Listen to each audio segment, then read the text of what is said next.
അത് നമ്മുടെ പഞ്ചായത്തില് മുസ്ലിം ലീഗിന്റെ നേതൃത്വത്തിൽ ഏറ്റെടുത്തിരിക്കുന്നു എന്നുള്ളതാണ്.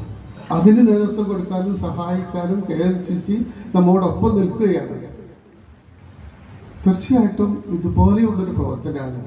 നമുക്കൊരു പഞ്ചായത്ത് ഭരണം ഉണ്ടായി എന്ന് പറയുന്നതിനേക്കാണോ, അല്ലെങ്കിൽ ഒരു MLA ഉണ്ടായിരുന്നോ, അല്ലെങ്കിൽ ഒരു സംസ്ഥാനത്തൊരു ഭരണം ഉണ്ടായിരുന്നോ പറയുന്നതിനേക്കാൾ മനുഷ്യന് ചെയ്യുന്ന സേവനം, മനുഷ്യർ, ഹതഭാഗ്യരായ മനുഷ്യരോട്, കഷ്ടപ്പെടുന്ന മനുഷ്യരോട്, വീണകടകടന്ന മനുഷ്യരോട്, ആ നിരാലംബരായ മനുഷ്യരെ ചേർത്ത് പിടിക്കാൻ കഴിയുമ്പോൾ അതിനപ്പുറത്തേക്ക് അതിനേക്കാൾ വലിയൊരു മഹത്വം വേറെ ഒന്നുമില്ല. ഒരു രാഷ്ട്രീയ നേട്ടവും ഇല്ല. ഞാൻ പറയട്ടെ, നമ്മളൊക്കെ നീയത്ത് വേണം, നമ്മുടെ ഉള്ളിലൊരു നീയത്ത് വേണം. ഞാനൊരു പൊതുപ്രവർത്തനത്തിന് ഇറങ്ങുമ്പോൾ ആ പൊതുപ്രവർത്തനം എന്ന് പറയുന്നത് എനിക്ക് സ്ഥാനമാനങ്ങൾ കിട്ടാനോ ആളുകൾക്കിടയിൽ ഞാൻ ഒരു വലിയ ആളായി വരണം എന്ന് ആഗ്രഹിച്ചുകൊണ്ടോ അല്ല, മനുഷ്യരെ, എന്നോടൊപ്പം ജീവിക്കുന്ന സഹജീവികളെ സേവിക്കുവാനും ആ സഹജീവികളുടെ കഷ്ടപ്പാടുകളിലും വേദനകളിലും പ്രയാസങ്ങളിലും അവരോടൊപ്പം ചേർന്ന് നിൽക്കുവാനും അവർക്കൊരു താങ്ങായി നിൽക്കാനും കഴിയുമെങ്കിൽ തീർച്ചയായിട്ടും നമ്മുടെ ജീവിതം ധന്യമാകും. അതിനേക്കാൾ വലിയ ഒരു നന്മ നിറഞ്ഞ പ്രവർത്തനമില്ല.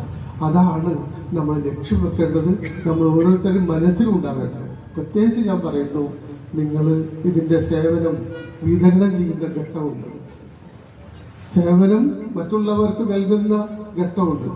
ഒരിക്കലും നമുക്ക് പക്ഷപാതപരമായ ഒരു ചിന്ത പോലും ഇതിനുണ്ടാകരുത് എന്ന് ഞാൻ എൻ്റെ വിനീതരായ സഹപ്രവർത്തകരോട് പറയുകയാണ്, വിനയപൂർവ്വം പറയുകയാണ്. കാരണം ഇതിൻ്റെ നന്മ ചോർന്നു പോകരുത് എന്നുള്ളതാണ്.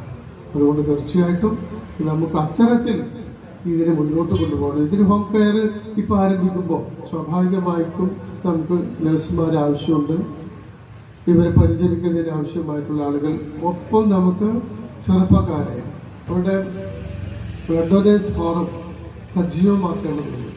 അതിന് നമുക്ക് നടത്തണം. ഈ നമ്മുടെ നാട്ടിൽ അനുഭവിക്കുന്ന വലിയ പ്രശ്നം വേറെയുണ്ട്.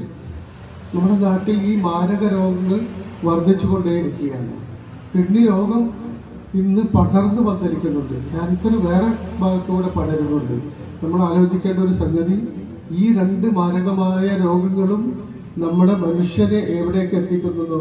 ഒന്ന് മരണത്തെ മുഖാമുഖം കാണുകയാണ്, മറ്റൊന്ന് മരണത്തെ കാണുക മാത്രമല്ല അതിനു മുമ്പ് അവൻ്റെ എല്ലാ സ്വത്തുവകകളും അവൻ്റെ ആസ്തികളും ഇല്ലാതാക്കുക.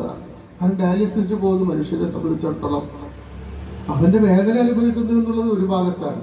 ആ ചികിത്സക്ക് വരുന്ന ചെലവുണ്ട്, സാമ്പത്തിക ബാധ്യതകൾ, അത് ഓരോ ഘട്ടവും അതൊക്കെ സഹായിക്കുമായിരിക്കും, അല്ലെങ്കിൽ വീട്ടിൽ നിന്ന് എടുത്തു കൊടുക്കും.